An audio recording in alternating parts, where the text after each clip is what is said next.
하소서. 너무 감사드립니다. 귀한 찬양, 특별한 날, 매일이 특별한 날이고 매주가 특별한 날인데 오늘은 또 한박교회로서는 의미 있는 날이죠. 인정하지 않을 수 없습니다. 우리 할렐루야 찬양대가 귀한 찬양 또 많은 연습이 있었겠죠. 그 수고와 노고를 통해서 하나님께 영광을 올립니다.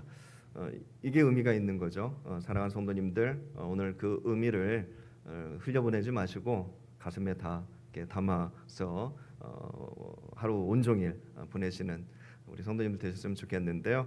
우리 성도님들 귀한 마음으로 오셨죠? 그 마음으로 우리 전우자로 인사했으면 좋겠습니다. 잘 오셨습니다. 반갑습니다. 반갑습니다. 37주년 한박교회 37주년 창립기념 예배로 하나님 앞에 모였습니다. 참 감사한 일입니다. 이러한 날이면은 보통 교회에서는 과거 영상을 이렇게 만들어서 회고하는 시간을 성도님들과 함께 갖기도 합니다. 저희도 짧게 준비를 했는데 오늘 이 시간을 통해서 영상을 통해서 보신 분들 다 그 사진이 그 사진일 수 있겠는데 여하튼 영상을 통해서 과거의 시간을 아름다운 하나님의 이끄심의 시간이죠. 회고해보는 시간을 잠깐 가져보도록 하겠습니다.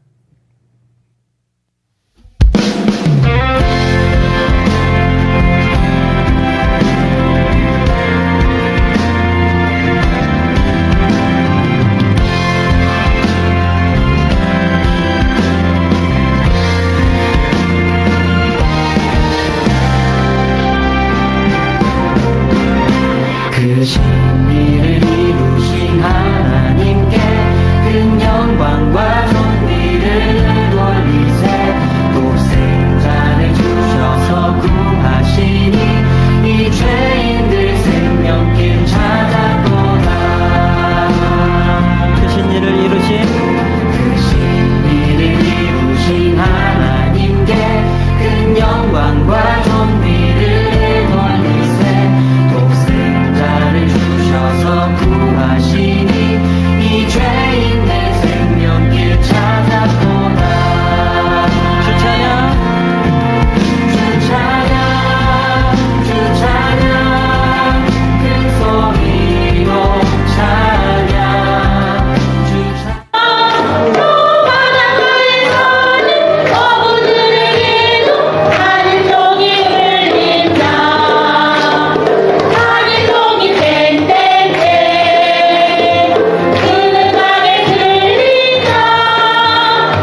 합니다. 예, 뭐 제가 있지 않은 시간이 훨씬 더 많은 자료이지만 제가 봐도 뭐 여러 가지 생각이 듭니다. 혹시 만감이 교차하시는 우리 성도님들이 많이 계실 것 같아요. 예, 제가 생각해 보니까 그런 마음 아시는 분은 아시겠지만 그리고 또 역시 또 사진은 이렇게 한복이 참 좋은 것 같습니다. 한복을 입고 행사할 때 나오는 사진은 참 영원히 언제나 봐도 참 아름답다라는 생각이 듭니다. 하늘나라에 먼저 가신 우리 어른들이 눈에 자꾸 띄는데요. 보면서 또 마음이 뭉클합니다. 그분들의 신앙의 유산을 따라서 우리도 그 발자취 그대로 아름답게 은혜롭게 하나님 앞에서 사람 앞에서 전심으로 마음 다함으로 살아가시는 우리 한박교회 성도님들 되시기를 축복합니다. 아멘. 모든 게 감사고 모든 게 은혜입니다. 오늘 말씀을 제가 특별한 날이니까 특별한 말씀을 전하고 싶은데 많은 고민을 했습니다. 어떤 말씀을 전할까? 근데 또 우리 학생들도 우리 아이들도 함께하는 이 예배에서 그것도 어렵게 설교를 해봤자 저도 힘들고 성도님들도 힘들고 특별히 저기 맨 뒤에 우리 아동부 아이들이 있는데 우리 아동부 아이들 손 한번 흔들어 줄래요? 우리 아동부 아이들 박수로 한번 축복해 보겠습니다. 축복합니다. 축복해요. 우리 부모님들과 같이 예배드릴 수 있다는 게 정말 축복입니다. 많은 시간이 주어지진 않지만 이럴 기회일 때 우리 청소년부 아이들도 그렇고요. 성도님들 마음껏 축복해 주시기를 바랍니다. 성도님들 마음속으로 대답 한번 해보세요. 교회는 어떤 곳이라고 생각하십니까? 교회. 오래 다니셨잖아요. 잘 모르시겠어요? 그럼 교회는 어떠한 곳이 되어야 한다고 생각하십니까? 교회는 어떠한 곳이 되어야 한다. 나름대로 우리 성도님들 기준이 다 있으실 거예요. 기준이. 그렇다면 성도님들 마음속에 가지고 계신 교회에 대한 기준, 교회는 이런 곳이지 하는 그 기준에 우리 한밭교회는 부합하다고 생각하고 계십니까? 어떻게 생각하세요, 성도님들? 우리 교회는 그 요람에 보면 요람 우리 한밭교회 요람 연역에 맨 첫 줄에 어떻게 나와 있냐면 1989년 8월 13일 창립 예배를 송천동 294에 23번지 구용환 장로님 집에서 7가정이 예배를 드렸다고 첫 줄에 그렇게 기록이 명시되어 있습니다. 그러면은 그때 그분들은 그때 모이셨던 7가정은 도대체 어떤 생각으로 어떤 꿈을 가지고 교회를 시작하셨을까?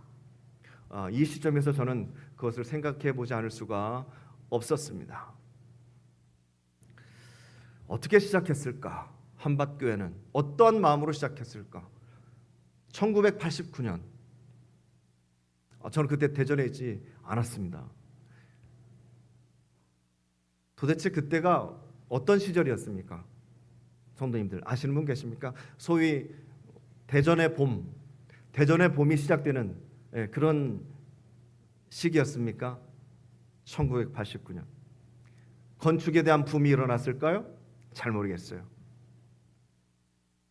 1989년 한박교회가 시작된 지 4년이 지나서 1993년 우리나라에는 엑스포라는 이름이 처음으로 사용되어지게 됩니다. 굉장했습니다. 전국에 있는 사람들이 대전은 한 번씩 다 왔다 갔을 정도로 대단한 행사였습니다. 그래서 지금도 남아있을 겁니다. 또 그 이후로 또 4년이 지나서 1997년 IMF 우리는 외환위기를 맞게 됩니다. 그때 금모으기 운동을 전국적으로 해가지고 전 세계의 금값을 대한민국 사람들이 다 내려버린 그런 엄청난 일들이 그 당시에 또 있었습니다. 1997년 3년 지나면 뭐였죠? 3년 지나서 2000년이 되죠. 새시대 새천년의 역사가 시작되는 그런 시기가 곧 계속 있었습니다. 그 사이 교회도 부흥했고 침체하기도 했습니다. 교회의 부흥기와 침체기가 왔다 갔다 하면서 특히 대한민국의 역사와 대한민국 한국교회의 역사는 참 여러 가지 일들과 상황 속에 부딪혀 왔습니다. 그리고 가장 타격이 컸을 때는 바로 코로나19가 전 세계를 강타했을 바로 그 시기였습니다. 그리고 우리는 지금 여기 있습니다. 그러면은 그동안 우리 한박교회 37년의 역사는 어땠을까? 과연 어땠을까? 대전이 변하고 대한민국이 변하고 전 세계가 여러 가지 이슈로 왔다 갔다 할 때 한박교회는 37년 동안 어떠한 변화가 있었을까? 그 산 증인들이 아직도 여기에 계신 줄 저는 압니다. 37년 짧은 기간 아닙니다.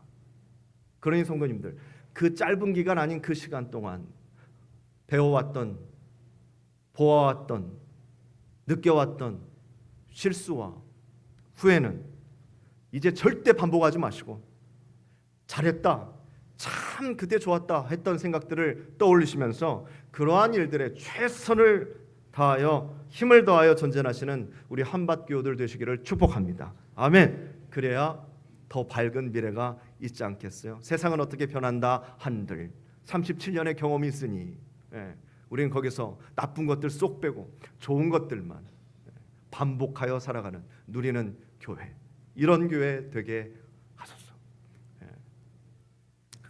교회는 그럼에도 누가 뭐래도 교회의 본질을 포기해서는 안 됩니다.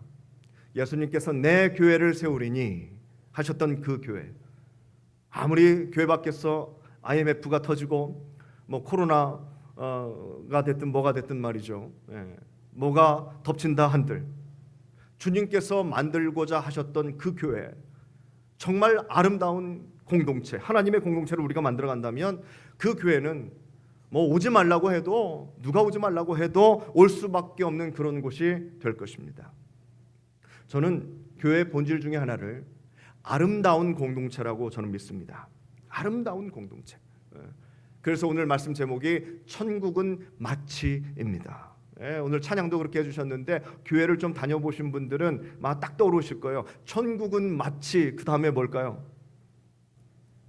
밭에 감출 뻔해. 맞습니다. 그게 딱 떠오르시죠. 그런데 그건 찬양 가사고요. 저는 오늘 말씀의 제목을 왜 이렇게 정했냐면 천국은 마치, 그 다음에 한밭교회 같더라. 이 문구를 생각했어요. 천국은 마치 한밭교회 같더라 하는 마음으로, 그런 교회가 되기 위해서. 제가 이런 이야기를 하면 우리 성도님들은 여러 가지 생각을 하시겠죠. 아마 그러실 거예요. 첫 번째로, 야, 그럼 그렇지. 한밭교회 하면 천국이지. 천국은 마치 한밭교회지. 이렇게 생각하시면서 자부심을 느끼는 성도님들 계실 겁니다. 계실 거예요. 손 들으라고 해도 꽤 많은 분들이 아마 손을 드실 겁니다. 그리고 두 번째, 이런 생각을 하시는 분들 계실 거예요. 아, 그래야지. 한밭교회를 천국처럼 만들어 가야지 하면서 막 이런 이야기를 들을 때면 피가 부글부글 끓는 분들이 계실 거예요. 한번 해봐야지. 박차를 가는 마음으로 말이죠. 그리고 세 번째, 이런 분들 계실 겁니다. 김성호 목사님 말만 번드르르하게 그냥 아이고 되었으면 벌써 됐죠 목사님 하시는 분들 계실 겁니다. 4번, 네 번째, 뭐 이것도 저것도 아닌 분들, 관심 없는 분들은 안 계실 줄 믿습니다. 저는 오늘 말씀을 그래서 1번과 2번, 첫 번째와 두 번째 생각을 하고 계시는 분들과 말씀을 나누고 싶습니다. 제 마음은 그래요. 한밭교회에 자부심을 가지고 계시는 분들과 또 천국은 마치 한밭교회 같더라 이런 이야기 들었을 때 그래 한번 해보자 하고 피가 부글부글 끓는 분들과 함께 말씀을 나누고 싶어요. 그런 분들과 함께 교회의 본질을 찾고 그 교회를 아름답게 하나님께서 이끄시는 아름다운 공동체로 우리 한밭교회를 만들어 가보시기를 소원합니다. 아멘, 아멘. 그래서 오늘 주신 말씀이 이 말씀이에요. 오늘 에덴 동산을 떠오르게 하는 것 같은 바로 그런 말씀. 이사야서 11장 6절에서 9절까지 주시는 이 아름다운 말씀에는 두 가지의 정서가 들어가 있습니다.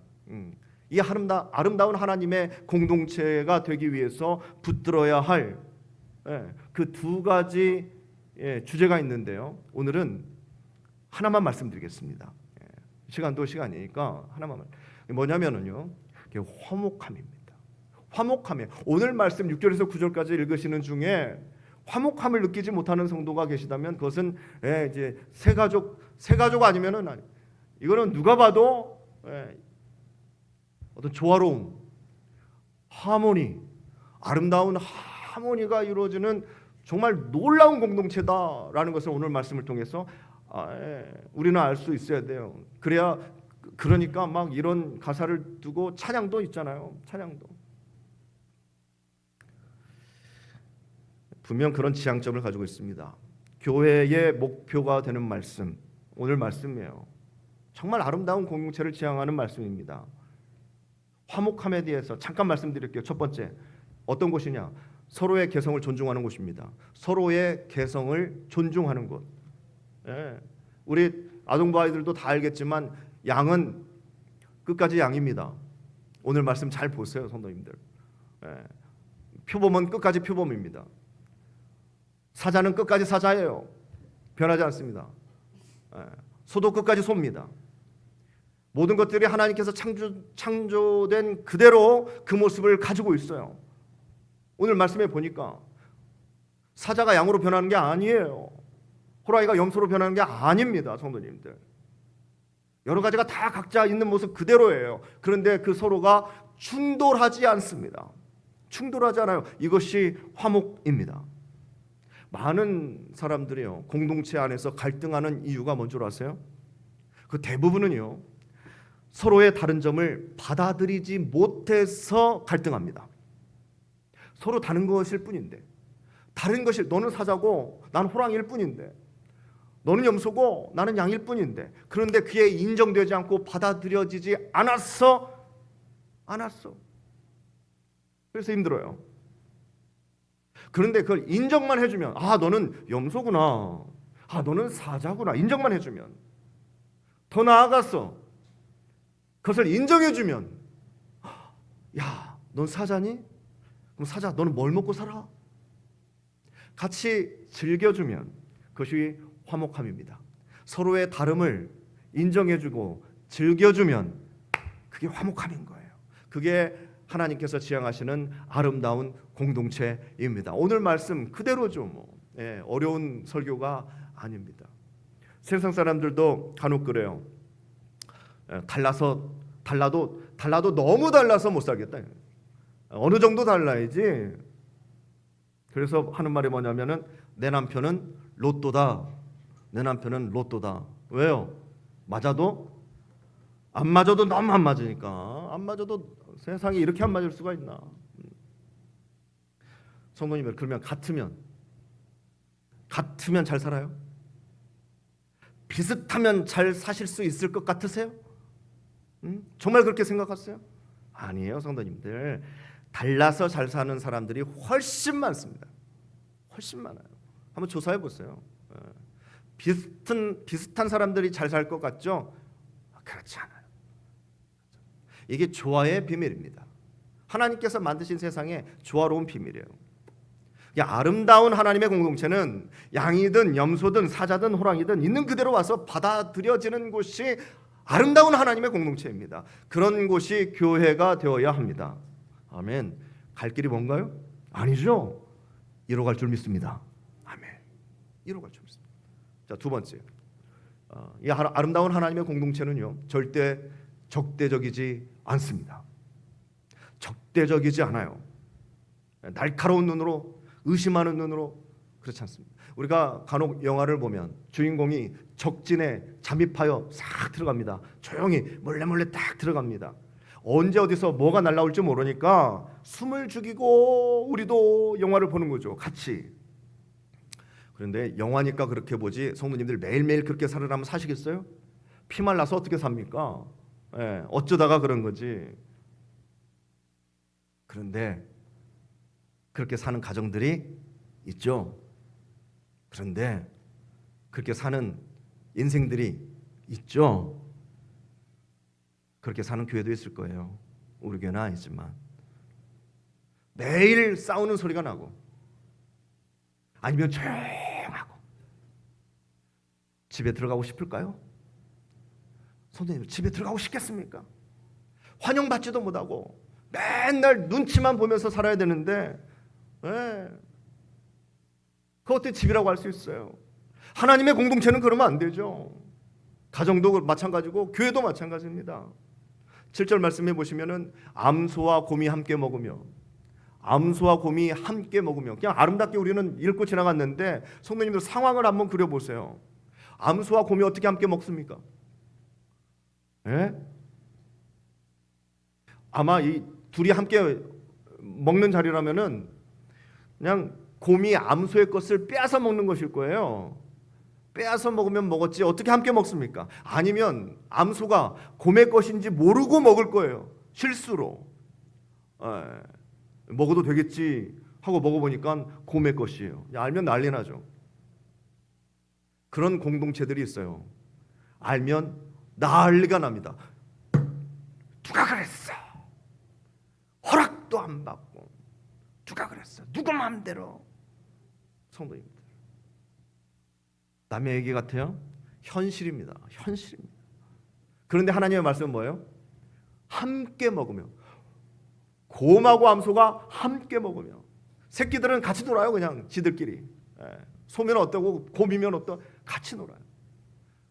내가 좀 실수를 했다고 하더라도 내가 좀 틈을 보인다 하더라도 그것을 통해서 창피당하는 것이 아니라 그것을 통해서 욕먹는 것이 아니라 오히려 그것 때문에 서로 웃고 한번 웃어주고 도와주고 고마워하는 공동체가 돼야 되는 거야. 너 때문에 내가 한번 웃는다. 너 때문에 나도 그랬어. 그거 아무것도 아니야. 아무것도 아니야. 덮어주고 내가 부하다고 군림할 것도 없고 내가 가난하다고 빌빌댈 것도 없습니다. 그런 공동체가 진짜 공동체예요, 성도님들. 우리가 지향해 오늘 말씀대로 나아가야 할 공동체죠. 서로의 상처 소문내야 돼요? 소문내지 않고 오히려 덮어주고 좋은 일은 소문내주고 안 좋은 일은 모른 채 해주고 그러면서 조용히 기도해주는 곳, 조용히 기도해주는 곳, 교회죠. 그게 교회예요. 아름다운 공동체예요. 우리 한박교회일 줄 믿습니다. 아멘, 아멘, 아멘 하시는 분들을 통해서 이루어질 줄 저는 믿습니다. 네, 그런 정도의 뭔가 결단은 있어야죠. 뭐 군대가 아니더라도 말이죠. 마지막 오늘 말씀의 공동체는요, 재미있고 즐거운 곳입니다. 오늘 말씀에 뭐 직접적으로 말씀하지는 않으셨는데 오늘 6절에서 9절 전반적으로 깔려 있는 정서는 재미예요. 재미예요. 어린아이가 독사굴에 손을 집어넣습니다. 거기서 끝난 게 아니라 그 구멍에서 장난을 쳐도 말씀은 거기까지 갑니다.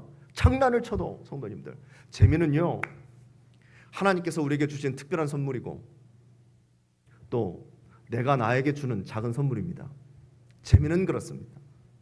성도님들 자신을 사랑하신다면 하나님께서 주신 이 몸과 이 마음과 내 영혼을 사랑하신다면 성도님들은 분명히 스스로 재미를 느끼셔야 되고 추구하셔야 돼요.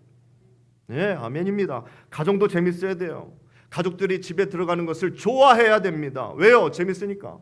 집에만 들어가면 재밌으니까. 잠만 자는 곳이 아니고 밥만 먹는 곳이 아니에요, 성도님들. 애들이 집에 들어가지 않으려고 한다면 성도님 이유가 뭘까요? 뻔하죠. 성도님들. 남편과 아내도 마찬가지입니다. 잘 생각해 보세요. 교회는 어떨까요? 교회도 마찬가지입니다. 재밌어야 돼요. 매 주일 교회가 재밌어야 돼요. 그런데 반대로 왜 이렇게 일주일이 빨리 돌아와? 또 교회 가야 되나? 이러면 안 되죠. 우리 성도님들 서로 만나는 것도 즐겁고 우리 찬양대 연습하는 것도 즐겁고 우리 오늘 하는 오후 행사도 재밌고 즐겁고 예배도 재밌고 봉사도 즐겁고 그래야 돼요. 설교도 재밌어야 돼요. 이게 좀 어렵긴 하지만 이건 저의 숙제입니다. 우리 한박교회는 아름다운 공동체임을 저는 믿습니다. 우리 성도님들도 좀 믿어주세요. 왜요? 믿는 대로 되니까. 파괴하는 주인공이 되지 마세요. 파괴하는 주인공이 되지 마세요. 그간 보셨잖아요. 제발 부탁드립니다. 왜 하도 많은 것도 할 것도 많은데 굳이 그 자리를 여러 가지의 사람들, 여러 분의 사람들을 보셨잖아요. 지금까지. 그런데 왜 또 그 자리로 굳이 본인이 들어갔어요? 그러지 마세요. 바보처럼. 인간들이 모이는 곳 다 그렇지 뭐. 이런 생각 절대 버리시고 거듭난 피조물로서 성령의 역사를 기대하시고 해보시기를 바랍니다. 주님께서 우리에게 주신 교회입니다. 그러니까 되는 거예요. 힘을 잃지 마시기를 바랍니다. 하나님의 아름다운 공동체, 우리의 교회일 줄 믿습니다. 아멘.